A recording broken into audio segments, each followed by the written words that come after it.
Hello, this is Coffee Break with Ninita, a daily guide of coping skills that gets us through by making us strong.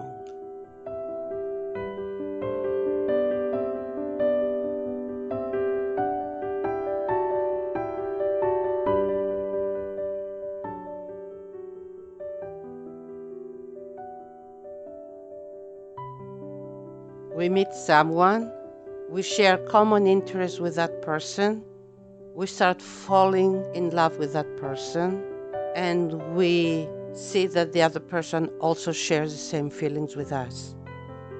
And then we start dating. The attraction and the common interest and ways of seeing life, caring about matters bring us close. What makes us feel that the relationship might not be as good as it felt the first time is not lack of interest, caring, loving emotions. No, it's not that.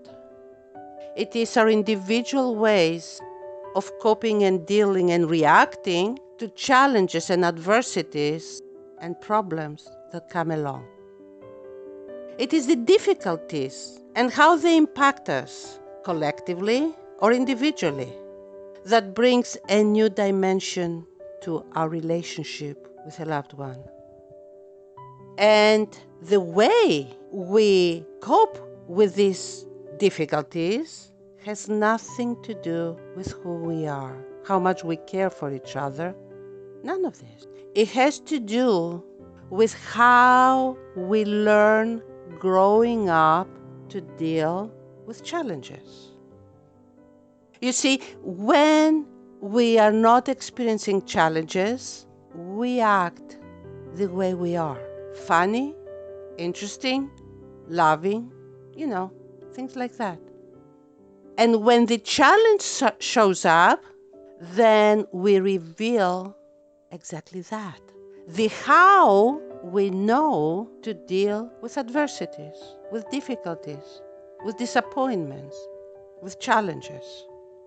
And that how, don't take me wrong, of course, somehow it is affected by our makeup, but for the most part, it is a result of our environment we grew up in.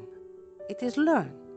If we saw people in our environment anytime that they had difficulties to yell, screaming, cursing, this is how the knee-jerk behaves. Yelling, screaming, cursing. If we grew up in an environment where when a difficulty or a challenge or a trouble caused people around us to cry, this is how we are going to be. If we saw growing up people pretending that nothing was the matter because probably they did not know, they did not have coping skills, we too might grow up denying or dismissing that things need our attention, even though it is right in front of us. What I'm saying is that many relationships become a disappointment and we get angry, frustrated, upset, and we break up because we judge the people's behavior and reaction to challenges as lack of caring, lack of interest.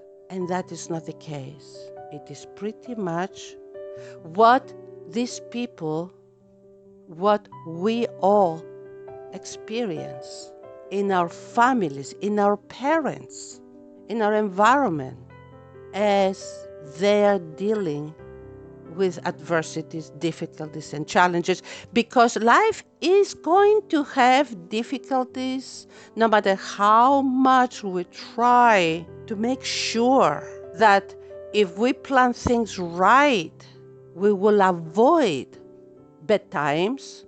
The truth is that being prepared does not mean being proactive and preventing everything that will go wrong. Maybe reducing some of the things that could go wrong, but we cannot prevent the things that could go wrong. They happen all the time.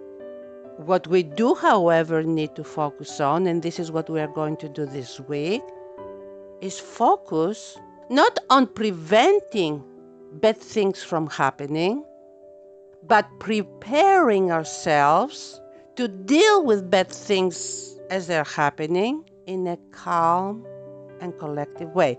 What I am saying by that is it is time for us to do something about our knee-jerk reactions that we have inherited from our childhood.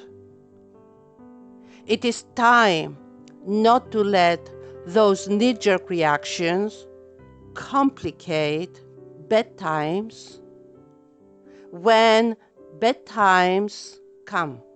So, don't rush into deciding that the person you're married to or the person you're dating is not the right person for you because of their knee-jerk reactions.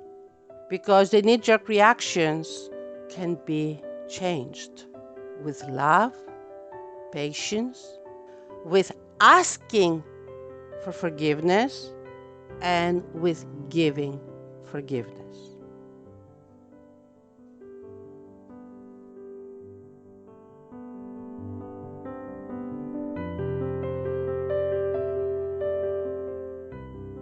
We thank you for listening to Coffee Break with Ninita.